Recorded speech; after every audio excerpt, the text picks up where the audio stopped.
ನನ್ನ ಪ್ರೀತಿಯ ಎಲ್ಲ ವೀಕ್ಷಕರಿಗೂ ಮತ್ತೊಮ್ಮೆ ನಮ್ಮ ಚಾನಲ್ಗೆ ಹಾರ್ದಿಕ ಸ್ವಾಗತ ಸುಸ್ವಾಗತ. ಯಾರೆಲ್ಲ ನಮ್ಮ ಚಾನಲನ್ನು ಸಬ್ಸ್ಕ್ರೈಬ್ ಮಾಡಿಲ್ಲ ದಯವಿಟ್ಟು ಸಬ್ಸ್ಕ್ರೈಬ್ ಮಾಡಿ. ನಿಮ್ಮ ಸಪೋರ್ಟ್ ನನಗೆ ತುಂಬ ಮುಖ್ಯ. ಇವತ್ತಿನ ಗೌರಿ ಕಲ್ಯಾಣ ಸಂಚಿಕೆಯಲ್ಲಿ ಏನಾಯಿತು, ಗೌರಿ ಎದುರಿಸಿದ ನೋವು ಏನು, ಕೊನೆಗೆ ತಾತ ಅಜ್ಜಿ ಕೊಟ್ಟ ಬೆಂಬಲ ಹೇಗಿತ್ತು ಅನ್ನೋದನ್ನು ನೋಡೋಣ. ಇವತ್ತಿನ ಸಂಚಿಕೆಯ ಆರಂಭದಲ್ಲೇ ಸರಿತಾ ಮತ್ತು ಗೌರಿಯ ನಡುವೆ ಮಾತಿನ ಯುದ್ಧ ಶುರುವಾಗುತ್ತದೆ. ಸರಿತಾ ತನ್ನ ಪ್ರಾಣ ಹೋದರೂ ಸರಿ ನಿನ್ನನ್ನು ಸೊಸೆ ಅಂತ ಒಪ್ಪಿಕೊಳ್ಳಲ್ಲ ಅಂತ ಗೌರಿಗೆ ನೇರವಾಗಿ ಹೇಳುತ್ತಾರೆ. ಆ ಮಾತು ಕೇಳಿದ ಗೌರಿಗೆ ನೋವಾಗುತ್ತದೆ. ಆದರೆ ಗೌರಿ ಅಲ್ಲಿ ಕೂಡ ತನ್ನ ಸಂಸ್ಕಾರವನ್ನು ಬಿಟ್ಟುಕೊಡಲಿಲ್ಲ. ನೀವು ನನ್ನನ್ನು ಸೊಸೆ ಅಂತ ಒಪ್ಪಿಕೊಳ್ಳದಿದ್ದರೂ ನಾನು ನಿಮ್ಮನ್ನು ಅತ್ತೆ ಅಂತ ಒಪ್ಪಿಕೊಳ್ಳದೇ ಇರಲು ಸಾಧ್ಯವಿಲ್ಲ ಅಂತ ಹೇಳುತ್ತಾಳೆ. ಇದು ಗೌರಿಯ ಪಾತ್ರ ಎಷ್ಟು ಗಟ್ಟಿಯಾಗಿದೆ ಅನ್ನೋದನ್ನು ತೋರಿಸುತ್ತದೆ. ಯಾಕೆಂದರೆ ನಮ್ಮನ್ನು ಪ್ರೀತಿಸುವವರನ್ನು ಪ್ರೀತಿಸುವುದು ಸುಲಭ, ಆದರೆ ನಮ್ಮನ್ನು ನೋಯಿಸುವವರನ್ನು ಗೌರವದಿಂದ ಮಾತನಾಡಿಸುವುದು ತುಂಬ ಕಷ್ಟ. ಅದಕ್ಕೆ ಗೌರಿಯ ಮಾತು ಪ್ರೇಕ್ಷಕರ ಮನಸ್ಸಿಗೆ ತಾಗುತ್ತದೆ. ಆದರೆ ಸರಿತಾ ಮಾತ್ರ ಇನ್ನೂ ಕೋಪದಲ್ಲೇ ಇರುತ್ತಾರೆ. ಗೌರಿಯ ವ್ಯಕ್ತಿತ್ವ, ಅವಳ ಸ್ಥಾನಮಾನ ಎಲ್ಲವನ್ನೂ ಪ್ರಶ್ನಿಸುತ್ತಾರೆ. ನೀನು ಗಾಳಿಯಲ್ಲಿ ಹಾರಿಕೊಂಡು ಬಂದ ಹುಲ್ಲು ಕಡ್ಡಿಯಷ್ಟೇ ಅಂತ ಅವಮಾನ ಮಾಡುತ್ತಾರೆ. ಆಗ ಗೌರಿ ಕೊಡುವ ಉತ್ತರವೇ ಈ ಸಂಚಿಕೆಯ ಮತ್ತೊಂದು ಹೈಲೈಟ್. ಗರಿಕೆ ಹುಲ್ಲು ಕೈತಪ್ಪಿ ನೆಲಕ್ಕೆ ಬಿದ್ದರೂ ಅದು ಬಿದ್ದ ಜಾಗದಲ್ಲೇ ಬೇರು ಬಿಟ್ಟು ಮತ್ತೆ ಚಿಗುರಿ ಬೆಳೆಯುತ್ತದೆ.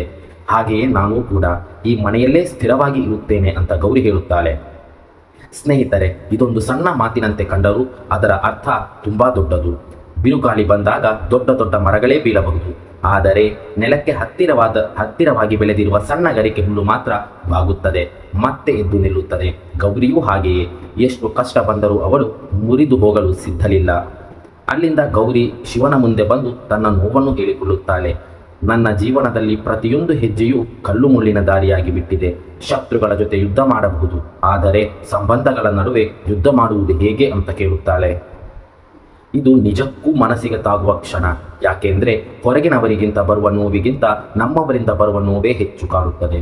ಆದರೂ ಗೌರಿ ತನ್ನ ಕಷ್ಟದಿಂದ ಓಡಿ ಹೋಗಲು ನಿರ್ಧರಿಸುವುದಿಲ್ಲ.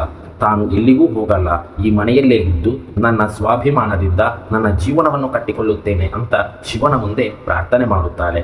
ಅಷ್ಟರಲ್ಲೇ ವಿವೇಕ್ ಕೂಡ ತನ್ನ ಕೈಯಲ್ಲಿರುವ ಗಾಯದ ಬ್ಯಾಂಡೇಜ್ ಬಿಚ್ಚಿ ಬಿಡುತ್ತಾನೆ. ಗೌರಿ ಕಾಫಿ ತೆಗೆದುಕೊಂಡು ಬಂದು ಅವನ ಕೈ ನೋಡುತ್ತಾಳೆ. ಆದರೆ ವಿವೇಕ್ ಅವಳ ಮೇಲೆ ಇನ್ನೂ ಕೋಪದಲ್ಲಿರುತ್ತಾನೆ. ಗೌರಿ ಮಾತ್ರ ತನ್ನ ಮನಸ್ಸಿನ ಮಾತನ್ನು ಕೇಳುತ್ತಾಳೆ. ನಾನು ತವರು ಮನೆಯಲ್ಲಿ ತೆಗೆದುಕೊಂಡಿರುವ ಕೆಲಸವನ್ನು ಅರ್ಧಕ್ಕೆ ಬಿಟ್ಟು ಬಂದರೆ ಮಾತು ತಪ್ಪಿದಂತಾಗುತ್ತದೆ. ಆದ್ದರಿಂದ ನನ್ನ ಗಂಡನಾಗಿ ವಿವೇಕ್ ಬಳಿ ಅನುಮತಿ ಕೇಳುತ್ತಾಳೆ. ಆದರೆ ವಿವೇಕ್ ಅವಳ ಮಾತನ್ನು ಕೇಳಿಸದೆ ಅಲ್ಲಿಂದ ಹೋಗಿಬಿಡುತ್ತಾನೆ. ಇಲ್ಲಿ ಕೂಡ ಗೌರಿಯ ಮನಸ್ಸು ಮುರಿಯುತ್ತದೆ, ಆದರೆ ಅವಳು ಸೋಲುವುದಿಲ್ಲ. ನಂತರ ಗೌರಿ ನೇರವಾಗಿ ತಾತನ ಬಳಿ ಹೋಗಿ ತವರು ಮನೆಗೆ ಹೋಗಿ ನನ್ನ ಕೆಲಸವನ್ನು ಪೂರ್ಣಗೊಳಿಸಲು ಅನುಮತಿ ಕೇಳುತ್ತಾಳೆ. ಅದನ್ನು ನೋಡಿ ಮೋನಿಕಾ ಕೂಡ ಗೌರಿಯನ್ನು ಅವಮಾನಿಸುತ್ತಾಳೆ. ಆಗ ಗೌರಿ ಕೊಡುವ ಉತ್ತರ ತುಂಬಾ ಖಡಕ್. ಅವರು ನನ್ನ ಅಮ್ಮ ಅಪ್ಪ, ಅವರು ಕಷ್ಟದಲ್ಲಿದ್ದಾಗ ಸಹಾಯ ಮಾಡುವುದು ನನ್ನ ಕರ್ತವ್ಯ. ಆಸ್ತಿಯಲ್ಲಿ ಪಾಲು ಕೇಳುವ ಮನಸ್ಥಿತಿ ನನ್ನದಲ್ಲ. ನಮ್ಮವರು ಕಷ್ಟದಲ್ಲಿದ್ದಾಗ ಅವರ ಜೊತೆ ನಿಲ್ಲುವ ಮನಸ್ಸು ನನ್ನದು ಅಂತ ಹೇಳುತ್ತಾಳೆ. ಈ ಮಾತು ನಿಜಕ್ಕೂ ಗೌರಿಯ ಹೃದಯ ಎಷ್ಟು ದೊಡ್ಡದು ಅನ್ನೋದನ್ನು ತೋರಿಸುತ್ತದೆ. ಹಣ, ಆಸ್ತಿ, ಶ್ರೀಮಂತಿಕೆಗಿಂತ ಸಂಬಂಧಗಳಿಗೆ ಬೆಲೆ ಕೊಡುವ ಹುಡುಗಿ ಗೌರಿ. ಆಮೇಲೆ ಬರುತ್ತದೆ ಸಂಚಿಕೆಯ ದೊಡ್ಡ ಮಹಾತಿರುವು. ತಾತ ಗೌರಿಯ ಪರವಾಗಿ ನಿಂತುಕೊಳ್ಳುತ್ತಾರೆ. ಒಬ್ಬ ಹೆಣ್ಣು ತಾನು ಕಲಿತ ವಿದ್ಯೆ ಅಥವಾ ಕಲೆಯಿಂದ ನನ್ನ ಹೆತ್ತವರಿಗೆ ಸಹಾಯ ಮಾಡುತ್ತಾಳೆ ಅಂದರೆ ಅವಳು ಆ ಕೆಲಸ ಮಾಡಬಾರದೆ ಅಂತ ಎಲ್ಲರನ್ನೂ ಪ್ರಶ್ನಿಸುತ್ತಾರೆ. ಮತ್ತೆ ಮಣ್ಣಿನ ಕೆಲಸದ ಬಗ್ಗೆ ಮಾತನಾಡುತ್ತಾ ಮಣ್ಣಿನಿಂದಲೇ ಚಿನ್ನ ಬರುತ್ತದೆ, ಹಾಗಾಗಿರುವಾಗ ಮಣ್ಣಿನ ಕೆಲಸವನ್ನು ಕೀಳಾಗಿ ನೋಡಬಾರದು ಅಂತ ಅದ್ಭುತವಾಗಿ ಹೇಳುತ್ತಾರೆ.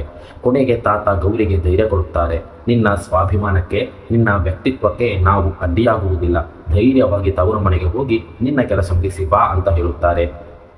ಅಜ್ಜಿಯು ಕೂಡ ಗೌರಿಗೆ ಬೆಂಬಲ ಕೊಡುತ್ತಾರೆ. ನೀನು ಯಾರಿಗೂ ಹೆದರಬೇಕಾಗಿಲ್ಲ ಅಂತ ಧೈರ್ಯ ತುಂಬುತ್ತಾರೆ. ಇದನ್ನು ಕೇಳಿದ ಗೌರಿಯ ಮುಖದಲ್ಲಿ ಸಂತೋಷ ಮೂಡುತ್ತದೆ. ಸರಿತಾ ಮುಂದೆ ನಿಂತು ಗೌರಿ ಕೊಡುವ ಆ ಒಂದು ನೋಟವು ತುಂಬಾ ವಿಶೇಷವಾಗಿರುತ್ತದೆ. ಇಷ್ಟು ದಿನ ಅವಮಾನ ಎದುರಿಸಿದ್ದ ಗೌರಿಗೆ ಕೊನೆಗೂ ಮನೆಯ ಹಿರಿಯರಿಂದ ನ್ಯಾಯ ಸಿಕ್ಕಂತಾಗುತ್ತದೆ. ಆದರೆ ಸ್ನೇಹಿತರೆ, ಇಲ್ಲಿ ಕತೆ ಮುಗಿಯಲಿಲ್ಲ. ಮತ್ತೊಂದು ಕಡೆ ವಿವೇಕ್ ಆಫೀಸಿನಲ್ಲಿ ಇದ್ದಾಗ ಒಬ್ಬ ಕಸ್ಟಮರ್ ಕರೆ ಮಾಡಿ ಗೌರಿ ಮಾಡಿರುವ ಜ್ಯುವೆಲ್ಲರಿ ಡಿಸೈನ್ ಅನ್ನು ತುಂಬಾ ಹೊಗಳುತ್ತಾರೆ. ಗೌರಿ ಮೇಡಮ್ಗೆ ನಮ್ಮ ಧನ್ಯವಾದ ಹೇಳಬೇಕು, ಡಿಸೈನ್ ತುಂಬಾ ಅದ್ಭುತವಾಗಿದೆ ಅಂತ ಹೇಳುತ್ತಾರೆ. ಆದರೆ ಗೌರಿಯ ಹೆಸರು ಕೇಳುತ್ತಿದ್ದಂತೆಯೇ ವಿವೇಕ್ಗೆ ಮತ್ತೆ ಕೋಪ ಬರುತ್ತದೆ. ಇನ್ನೊಂದು ಕಡೆ ಚಂಚಲ ಎಲ್ಲಾ ಲೆಕ್ಕಾಚಾರವು ತಪ್ಪಾಗಿರುವುದಕ್ಕೆ ಅವಳು ಕೋಪದಿಂದ ಉರಿಯುತ್ತಿರುತ್ತಾಳೆ.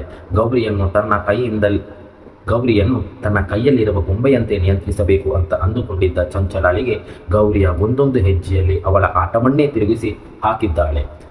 ಅನಿಕೇತ್ ಕೂಡ ಕೊನೆಗೆ ಇವಾಗ ಕೂಗಾಡಿ ಏನು ಪ್ರಯೋಜನ, ಎಲ್ಲವೂ ನಮ್ಮ ಕೈ ಮೀರಿ ಹೋಗಿದೆ ಅಂತ ಹೇಳುತ್ತಾನೆ.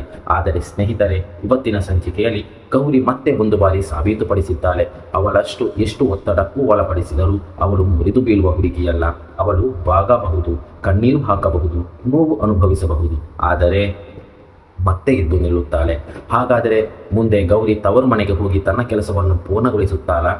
ವಿವೇಕ್ಗೆ ನ್ಯಾಯದ ಗೌರಿಯ ನಿಜವಾದ ಮೌಲ್ಯ ಅರ್ಥವಾಗುತ್ತದೆಯಾ? ಸರಿತಾಳ ಕೋಪ ಇನ್ನಷ್ಟು ಹೆಚ್ಚಾಗುತ್ತದ? ಮತ್ತು ಚಂಚಲಾಳ ಮುಂದಿನ ಆಟವೇನು? ಇದನ್ನೆಲ್ಲ ತಿಳಿದುಕೊಳ್ಳಬೇಕಾದರೆ ತಪ್ಪದೇ ಮುಂದಿನ ಸಂಚಿಕೆಗಳನ್ನು ನೋಡಬೇಕು. ವಿಡಿಯೋ ಇಷ್ಟವಾಗಿದ್ದರೆ ದಯವಿಟ್ಟು ಲೈಕ್ ಮಾಡಿ, ಸಬ್ಸ್ಕ್ರೈಬ್ ಮಾಡಿ. ಮುಂದಿನ ವಿಡಿಯೋದಲ್ಲಿ ಮತ್ತೆ ಸಿಗೋಣ. ಅಲ್ಲಿಯ ತನಕ ಧನ್ಯವಾದ.